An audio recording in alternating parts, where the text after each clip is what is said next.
Good morning everyone. Welcome to my channel Metric Biology.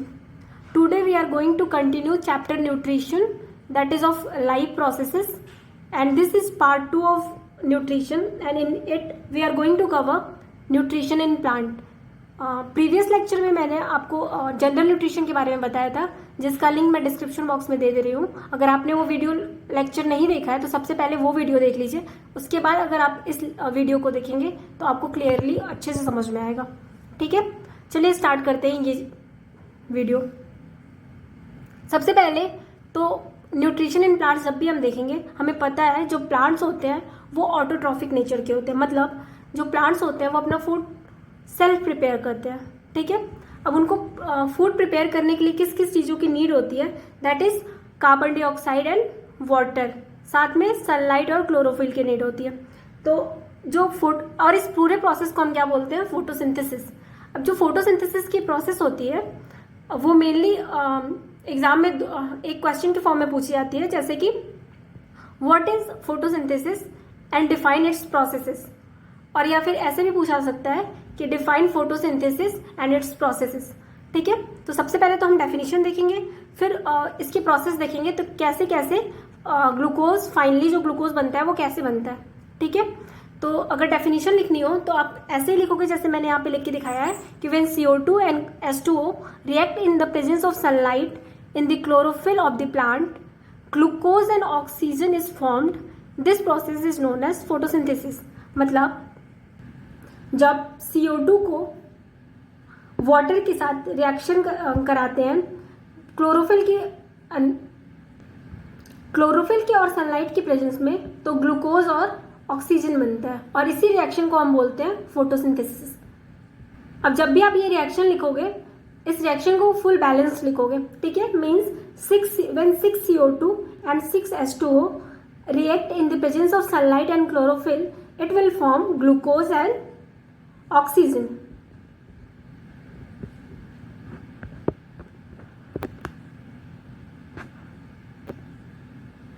After it,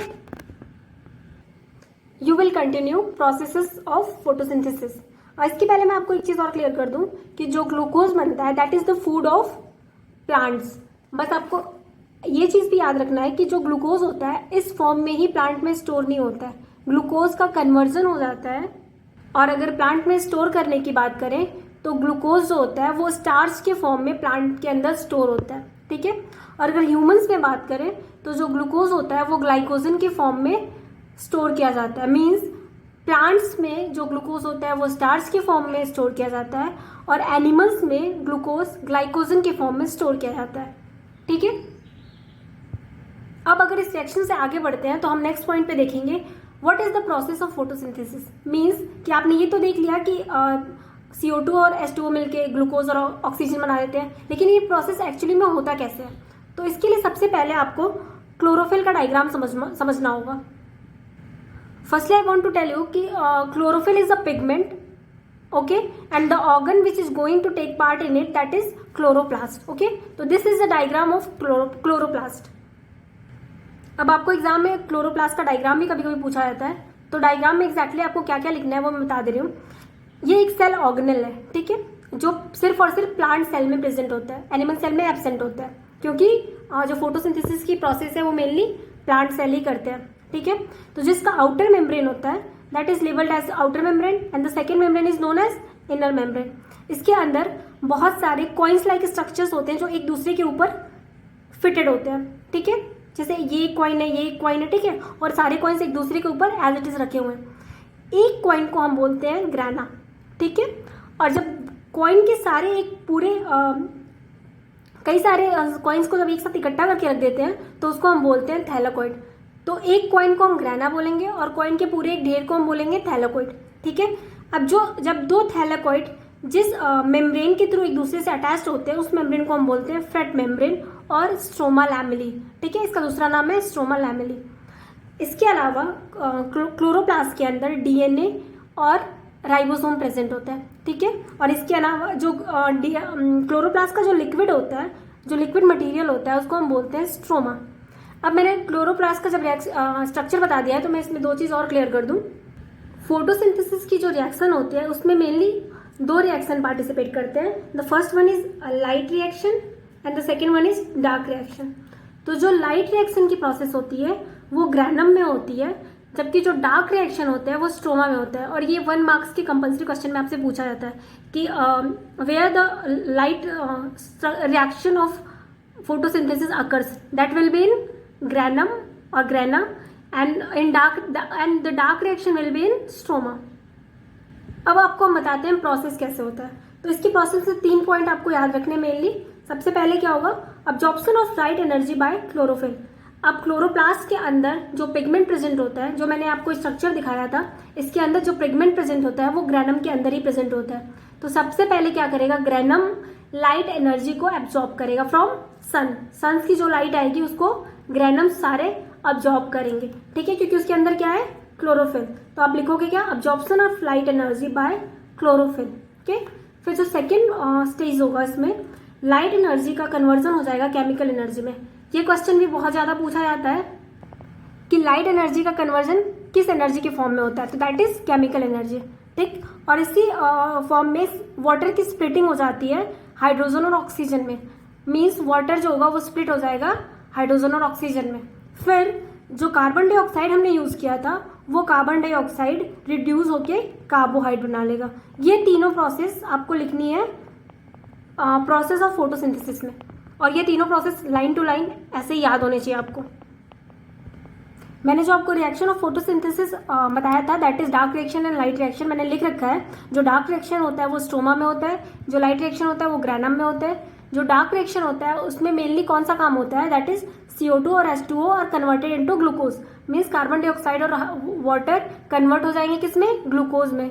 कैसे, जब light पड़ेगी granum के ऊपर और क्लोरोफिल अब्जॉर्ब करेगा सनलाइट को. ठीक है, उसके बाद की रिएक्शन है. सबसे पहले रिएक्शन कौन सी होगी, लाइट रिएक्शन. सबसे पहले क्या होगा, ग्रैनम पे सनलाइट पड़ेगी और क्लोरोफिल एब्जॉर्ब करेगा सनलाइट को और क्या क्या बनाएगा. उसके बाद जो इसमें बनता क्या है, ATP NADPH2 oxygen. Means light reaction में ATP NADPH2 और ऑक्सीजन बनता है और डार्क रिएक्शन में ग्लूकोज बनता है. ठीक है. अब इसके अलावा 2-3 एक्सपेरिमेंट्स पूछे जाते हैं आपसे कि क्या फोटोसिंथेसिस जो प्रोसेस है वो क्लोरोफिल के बिना हो सकता है या फिर जो फोटोसिंथेसिस प्रोसेस है वो कार्बन डाइऑक्साइड के बिना हो सकता है. ठीक है, तो इन दोनों प्रोसेस के लिए एक्सपेरिमेंट्स है जो एक्सपेरिमेंट्स आपसे एग्जाम में पूछे जाते हैं. तो इसको मैंने पॉइंट टू पॉइंट बनाया हुआ है. मैं आपको एक्सप्लेन करती हूँ कि इसको कैसे आपको बताना है. सबसे पहले आप एक पॉटेड प्लांट लोगे और वो प्लांट जैसे कि मनी प्लांट का हो सकता है. ठीक है, और उसमें वेरीगेटेड लीव्स होनी चाहिए. मीन्स वो लीव्स जो होना चाहिए वो वेरीगेटेड फॉर्म में होना चाहिए, लाइक दिस. ठीक है.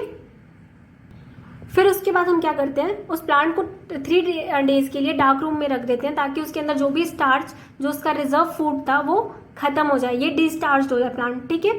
फिर उसके बाद क्या करेंगे, 3 डेज के बाद we will keep it in sunlight for 6 hours. ठीक है, और 6 आवर्स में क्या होगा, फोटोसिंथेसिस की प्रोसेस होगी. फिर हम क्या करेंगे, after that we will plug a leaf and trace it into a sheet of paper.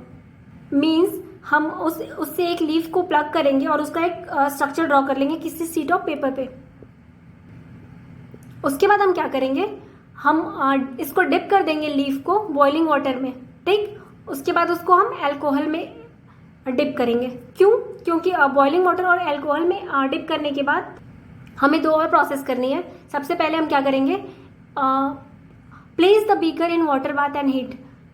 मतलब जिस बीकर में हमने जिस अल्कोहल वाले बीकर में मैंने जो लीफ डाली थी उस पूरे बीकर को उठा के हम वाटर बाथ में रख के इसको हीट करेंगे. फिर उसके बाद हम लीफ को वहां से निकालेंगे और आयोडीन की सॉल्यूशन में डिप करेंगे. याद रखना, जब भी आपसे पूछा जाता है कि क्लोरोफिल का डिमॉन्स्ट्रेशन कैसे करना है, कि क्लोरोफिल प्रेजेंट इंपॉर्टेंट है कि नहीं फोटोसिंथेसिस के लिए, उसमें आप आयोडीन सोल्यूशन यूज करते हो. ठीक है. और उसके बाद हम क्या करेंगे, आयोडीन सोल्यूशन को रिंज ऑफ कर देंगे. ठीक है. उसके बाद जो हमने पेपर पे ड्रॉ किया हुआ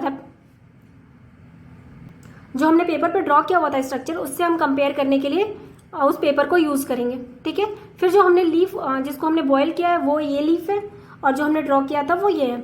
हम एक देखेंगे कि जो लीफ है उसके पर्टिकुलर एरिया में ब्लू कलरेशन मिल रहा है. ठीक है, ब्लू कलर के पैचेस मिल रहे हैं. तो इससे ये प्रूफ होता है कि यहाँ पे स्टार्च का फॉर्मेशन हुआ है, क्योंकि जो आयोडीन होती है जब ये स्टार्च से रिएक्शन करती है तो इस स्टार्च का कलर चेंज करती है ब्लू कलर में, ठीक है। तो मतलब ये वाले स्ट्रक्चर्स थे जो हमने ड्रॉ किए हुए थे वेरीगेटेड लीफ में, यहाँ पे स्टार्च था और वहाँ पे फोटोसिंथेसिस हुआ है, ठीक है। और स्टार्च तभी बनता है जहाँ पे क्लोरोफिल होगा। तो इससे ये क्लियर होता है कि जो ये वेरीगेटेड एरियाज थी वहाँ पे स्टार्च बना है, वहाँ पे क्लोरोफिल का प्रेजेंस था, ठीक है। और जहाँ पे क्लोरोफिल नहीं था वहाँ पे फोटोसिंथेसिस की प्रोसेस नहीं हुई, ठीक है। तो इससे ये पता चलता है कि क्लोरोफिल कितना इसेंशियल है फोटोसिंथेसिस के लिए। अब जो सेकेंड एक्सपेरिमेंट है वो मेनली बेस्ड है कि is CO2 is important for photosynthesis. अभी तो हमने पिछले वाले एक्सपेरिमेंट में देख लिया कि क्लोरोफिल कितना इंपॉर्टेंट है। इस वाले एक्सपेरिमेंट में हम देखेंगे कि कार्बन डाइऑक्साइड कितना इंपॉर्टेंट है। तो एक रिएक्शन के लिए हमें दो काम करना है। हमें 2 हेल्दी पॉटेड प्लांट्स लेने हैं, फिर उन दोनों प्लांट को हम रख देंगे 3 डेज के लिए डार्क में, ताकि उसका डिस्टार्च हो जाए वो प्लांट। फिर हम एक पॉटेड प्लांट में पोटेशियम हाइड्रोक्साइड यूज करेंगे। याद रखना, जब CO2 का डेमोन्स्ट्रेशन पूछेगा तभी हम पोटेशियम हाइड्रोक्साइड यूज करेंगे, जब क्लोरोफिल का पूछेगा तो हम आयोडीन यूज करेंगे, ठीक है। तो पोटेशियम हाइड्रोक्साइड यूज करेंगे और एक में विदाउट इट हम प्लांट को रख देंगे। अब क्या करेंगे, जिसमें हमने पोटेशियम हाइड्रोक्साइड रखा वाली प्लेट रखी थी उसको, और जिसमें नहीं रखी थी दोनों को हम बेल जार से कवर कर देंगे और इसको वैसेलीन के साथ एयर टाइट कर देंगे, ठीक है। उसके बाद जब हम इसे सनलाइट में रखेंगे और फिर 2 आवर्स के बाद इसका डेमोन्स्ट्रेशन करेंगे, फिर हम दोनों पॉटेड प्लांट से एक एक लीफ तोड़ेंगे और जो क्लोरोफिल वाला एक्सपेरिमेंट था उसको हम फिर से रिपीट करेंगे। फिर हम देखेंगे कि जिसमें हमने KOH रखा था उस वाले लीफ में कोई भी फोटोसिंथेसिस की प्रोसेस नहीं हुई है, और जिसमें हमने KOH नहीं रखा था वहाँ पे फोटोसिंथेसिस हुआ है। ऐसा क्यों हुआ है? क्योंकि जो KOH था वहाँ उसने सारे कार्बन डाइऑक्साइड को ऑब्जॉर्व कर लिया और बाहर से प्लांट को कार्बन डाइऑक्साइड मिल नहीं रहा था, ठीक है। तो कार्बन डाइऑक्साइड की एब्सेंस में फोटोसिंथेसिस की प्रोसेस स्टॉप हो गई है, ठीक है। तो ये 2 एक्सपेरिमेंट आपको ऐसे एक्सप्लेन करने हैं। इसके बाद हमें ये देखना है कि जो प्लांट्स होते हैं वो मेनली अपने raw materials carbon dioxide, water, minerals और सनलाइट कहाँ से मिलता है, ठीक है। तो सबसे पहले हम सनलाइट की बात कर लें तो प्लांट के लिए या फिर सबके लिए ही सनलाइट का एक ही सोर्स है, दैट इज सन, ठीक है। और फिर जब हम वाटर की बात करते हैं तो वाटर और मिनरल्स दोनों ही जाइलम हमें प्लांट्स को प्रोवाइड करते हैं थ्रू रूट। फिर तीसरी चीज है दैट इज CO2 जो होता है वो एक तो प्लांट अपने रेस्पायरेशन के थ्रू खुद ही निकालते हैं, और दूसरा जो एटमॉस्फेयर में जो ह्यूमन रेस्पायरेशन के थ्रू जो कार्बन डाइऑक्साइड निकालते हैं उसको भी वो यूज करते हैं। अब ये चीज देखना है कि जो एटमॉस्फेयर में कार्बन डाइऑक्साइड है उसको प्लांट अब्जॉर्ब कैसे करते हैं, मीन्स अपने अंदर इनटेक कैसे करते हैं। तो इसके लिए जो मेन पार्ट प्ले करने वाला जो पर्टिकुलर ऑर्गन है या फिर दैट पर्टिकुलर ऑर्गन को हम बोलेंगे स्टोमेटा। जो स्टोमेटा होता है वो स्मॉल ओपनिंग या फिर स्मॉल होल होता है प्लांट्स के अंदर, प्लांट्स के आउटर एरिया पे, मीन्स प्लांट के एपिडर्मिस के ऊपर, जिसके थ्रू गैसेस एक्सचेंज की प्रोसेस होती है। This is the structure of stomata, जिसमें हमने 2 गार्ड सेल बनाए हैं। गार्ड सेल्स जब वाटर से फिल्ड हो जाते हैं तो उनके बीच में गैप आ जाता है, और इस gap means this is a pore, और इस पोर को ही हम बोलते हैं स्टोमा, ठीक है, या फिर स्टोमेटल अपर्चर। और गार्ड सेल के जो आउटर आपने जो सेल्स देख रहे हो दैट इज सब्सिडरी सेल्स। ये स्ट्रक्चर है स्टोमेटा का जो बहुत ज्यादा एग्जाम में पूछा जाता है, और इन दोनों जो बीन शेप स्ट्रक्चर है इसको आप गार्ड सेल लिखोगे, इसको स्टोमेटा नहीं लिखोगे, ये आप गलती करते हो, ठीक है। और जब उसमें वाटर नहीं फिल्ड होता है तो गार्ड सेल जो होते हैं वो एक दूसरे से क्लोज्ड होते हैं और इसको हम क्लोज्ड स्ट्रक्चर बोलते हैं, ठीक है। अब आपको 2 पॉइंट और याद रखने हैं कि स्टोमेटा का फंक्शन क्या होता है।